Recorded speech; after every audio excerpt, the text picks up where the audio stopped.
अच्छा, कभी सोचा है कि एक माँ की मोहब्बत में असल में ताकत क्या होती है? आज हम एक बहुत ही प्यारी, दिल को छू लेने वाली कहानी में इस सवाल का जवाब ढूंढने की कोशिश करेंगे, जिसका नाम है नादिया माँ की मोहब्बत। तो हमारी कहानी शुरू होती है एक बहुत ही खूबसूरत, हरे भरे और पुरसुकून गांव से। ये एक ऐसी जगह है जहां जिंदगी बहुत सादा है, लेकिन उसी सादगी में मोहब्बत की बहुत गहराई छुपी हुई है। और इसी गांव में हमारी कहानी का मरकजी किरदार नादिया रहती हैं। वो सिर्फ एक माँ नहीं हैं, बल्कि अपने 3 बच्चों के लिए मोहब्बत और खुशी की एक जीती जागती मिसाल हैं। तो चलें देखते हैं कि नादिया का मोहब्बत भरा दिन आखिर शुरू कैसे होता है। हर सुबह जब सूरज की पहली किरणें गांव में फैलती है ना, तो नादिया का दिन किसी और चीज से नहीं बल्कि अपने बच्चों की प्यारी सी मुस्कुराहटों से शुरू होता है। सोचें, उनके दिन की शुरुआत किसी अलार्म क्लॉक से नहीं होती, बल्कि नादिया की मोहब्बत भरी आवाज से होती है। वो कहती हैं, उठो मेरे प्यारे बच्चों, आज का दिन भी बहुत खूबसूरत है। और ये सिर्फ अल्फाज नहीं है, ये उनके पूरे दिन को एक पॉजिटिव एनर्जी से भर देते हैं।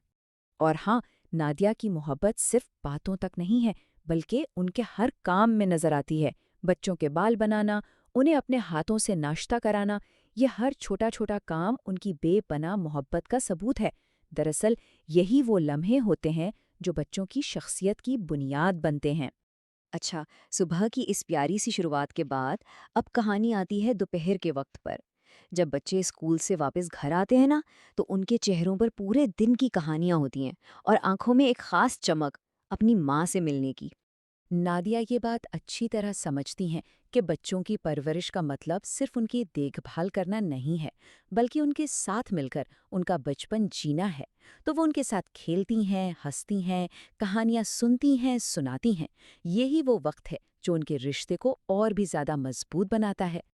और जब बच्चों को इतनी मोहब्बत मिलती है, इतनी खुशी मिलती है, तो उनके दिल से खुद ब खुद यही आवाज़ निकलती है, माँ, आप दुनिया की सबसे अच्छी माँ हैं।